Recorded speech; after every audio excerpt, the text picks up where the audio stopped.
Welcome to the deep dive, where today we're diving into a world of silk gloves and calling cards and surprisingly specific instructions for absolutely everything. It's turn of the century etiquette. That's right. We're talking like late 19th, early 20th century, a time when social gatherings were practically orchestrated, all thanks to intricate rules of etiquette. Hmm. Our guidebook for this journey is The Book of Good Manners, a fascinating time capsule that reveals not just the how, but the why behind these customs. Right. Get ready to have your dance cards punched because we're about to unlock the secrets of high society, or at least figure out how to avoid a faux pas at a 1902 dinner party.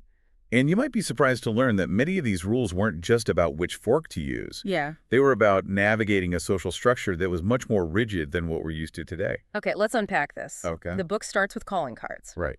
Can you set the stage for us? Why were these so important? Imagine a world without email texting or even a reliable postal system in some cases. Calling cards were essentially the social media of the day, a way to maintain connections and communicate your intentions within your social circle. So instead of liking someone's post, you'd strategically drop off a calling card. Exactly. What kind of messages were people sending with these cards? All sorts. Weddings, funerals, even a simple change of address each event call for a specific type of card and a particular way of presenting it. Wow. It's fascinating how they developed this intricate system to manage social interactions. It sounds like a perfectly choreographed dance of cardboard. It really is. Speaking of choreography, the book goes into great detail about a daughter's debut into society. Yes. What was that all about? A debutante ball was a pivotal moment for a young woman of a certain social standing. Right. It signaled her entry into the marriage market, and the calling cards played a crucial role in this process. Okay. For a period after her debut, the debutante's name would be included on her mother's card, almost like a personal advertisement announcing her availability. So those weren't just party favors, they were strategic tools. It sounds like a lot of pressure, even more so than planning a wedding today. You're not wrong. Yeah. And speaking of weddings, the Book of Good Manners has plenty to say on the matter, especially when it comes to the intricate roles of the bridal party. Now, I always thought the best man and bridesmaids were mostly there for moral support and to look good in photos. Right. Was that really all they were there for back then? Oh, far from it. They had very specific duties carefully outlined in the book. Okay.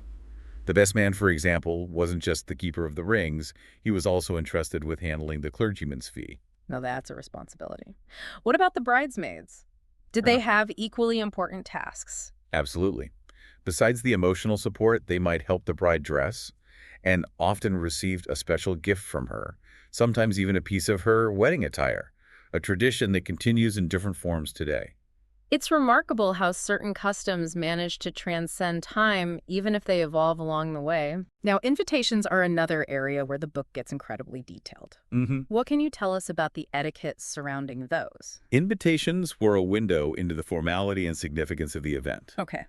Unlike today's casual evites, invitations back then were elaborate affairs engraved, formally worded, and sent out weeks in advance. Right. They were statements in themselves. It makes you wonder if people save those invitations, like, we saved ticket stubs today. Yeah. Speaking of invitations, let's imagine we've RSVP'd to an afternoon tea. Okay. What should we expect etiquette-wise? Afternoon tea, despite sounding casual, came with its own set of rules. Okay. Attire, of course, was paramount: gentlemen in their frock coats, and ladies always with hats and gloves, even indoors. Trying to manage a cup of tea and a biscuit with gloves on that sounds like a challenge. Were there time limits, too?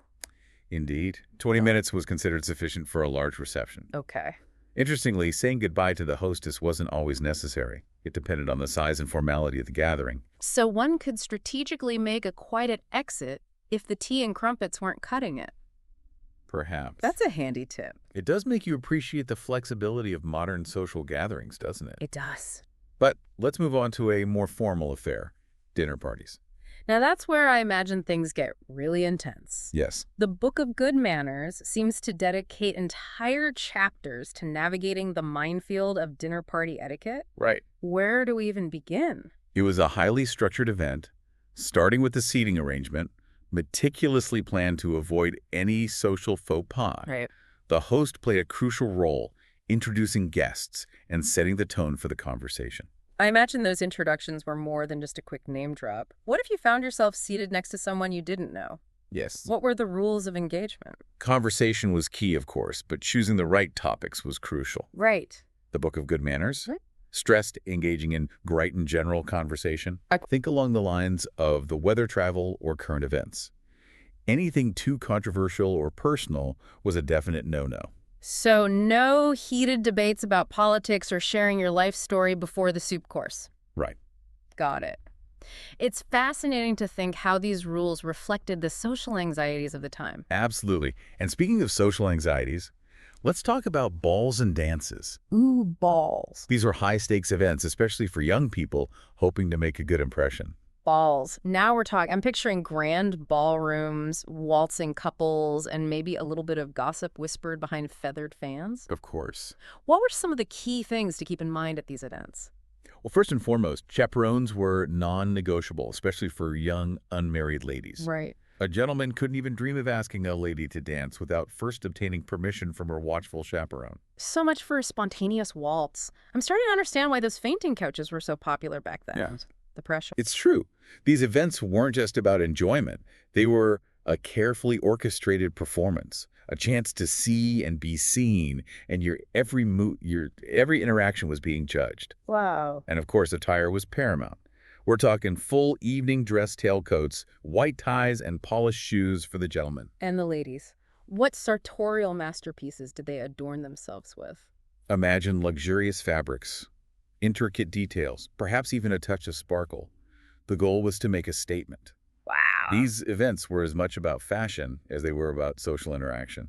It sounds both exhilarating and utterly exhausting. Yeah. But before we get too swept up in the glamour of balls and gowns, let's circle back to the Book of Good Manners itself. Right. We've touched upon weddings, dinners, and dances, but it goes far beyond those events, doesn't it? You're right. The Book of Good Manners doesn't just stop at the ballroom door.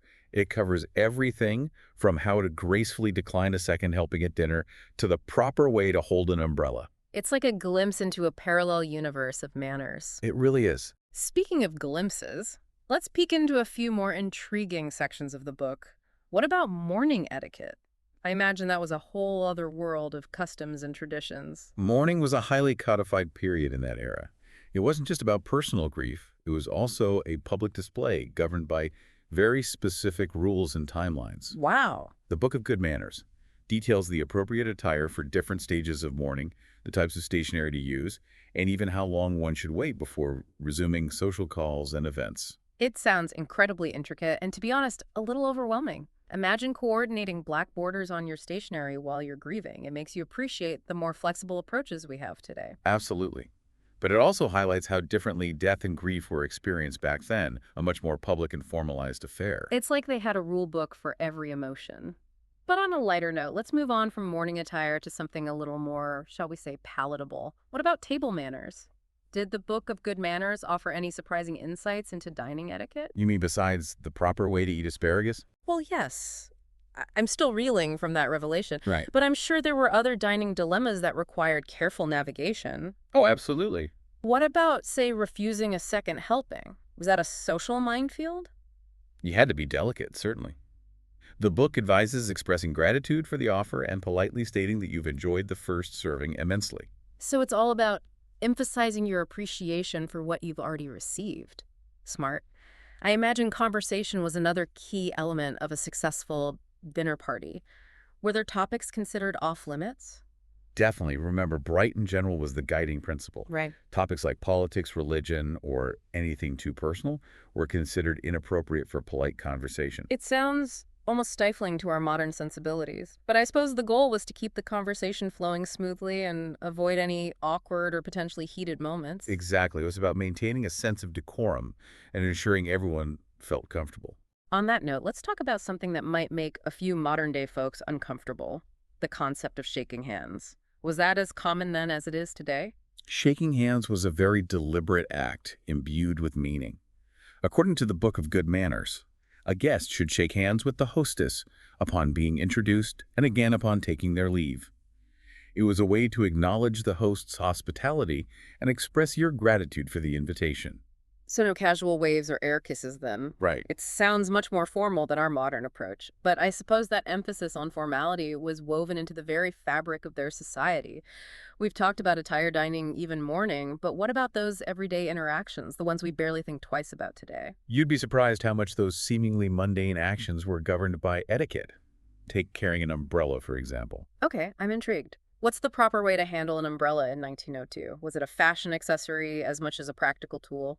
It was about safety and consideration even in the rain. The Book of Good Manners is clear on this: umbrellas should be held vertically to avoid endangering fellow pedestrians. No casually slinging it over your shoulder, I'm afraid. It makes sense. It's amazing how these seemingly small details offer a glimpse into their values and priorities. It's like a window into a world where even umbrellas had etiquette. It's true. And speaking of windows, imagine peering through one and witnessing a gentleman giving up his seat for a lady on a crowded streetcar. That simple act of chivalry was also dictated by etiquette. It's fascinating how these rules shaped even the most commonplace interactions, creating a framework for behavior in all aspects of life. Absolutely. And it wasn't just about rote memorization. It was about understanding the underlying principles of consideration and respect that informed these rules. So less about knowing which fork to use and more about being a decent human being. Precisely. And while the specifics may have changed over time, those core values of consideration and respect remain as relevant today as they were a century ago. You're absolutely right. It makes you wonder if the Book of Good Manners were written today, what aspects of our modern lives would it address? What would it deem utterly shocking or unacceptable? I imagine a modern-day Book of Good Manners would have a whole chapter dedicated to cell phone use. Oh, absolutely. Right. Thou shalt not text while dining would be right at the top of the list. Mhm. And don't even get them started on social media etiquette, posting embarrassing photos, sharing private conversations. The list goes on. It's almost as if we've traded one set of social anxieties for another. Back then, you worried about using the wrong fork. Now you worry about accidentally liking an ex's post from 5 years ago. It's true, but I think the underlying principle remains the same. It's about being mindful of how our actions, whether online or offline, impact others. You're right. Maybe we can learn a thing or two from those meticulously crafted rules of the past. It's not about clinging to outdated customs, but about rediscovering the value of respect, consideration, and genuine connection in a world that often feels increasingly disconnected. Well said. And maybe, just maybe, we can find a way to balance the spontaneity and freedom of modern life with a touch of old-fashioned grace and courtesy. It's a worthy goal. And on that note, I think we've reached the end of our deep dive into the fascinating world of turn-of-the-century etiquette. It's been a pleasure exploring this fascinating time capsule of social customs with you. Indeed. From calling cards to asparagus etiquette, we've uncovered some surprising insights into a bygone era, an era that, while seemingly distant, still has much to teach us about the ever-evolving dance of social interaction. And who knows, maybe this deep dive will inspire our listeners to dust off their own inner etiquette expert, whether it's mastering the art of a well-timed compliment or simply remembering to hold the door open for the person behind them. Because even in a world of emojis and instant messaging, a little bit of old-fashioned courtesy never goes out of style. Thanks for joining us on this journey into the fascinating world of the Book of Good Manners. Until next time, remember, those calling cards won't send themselves.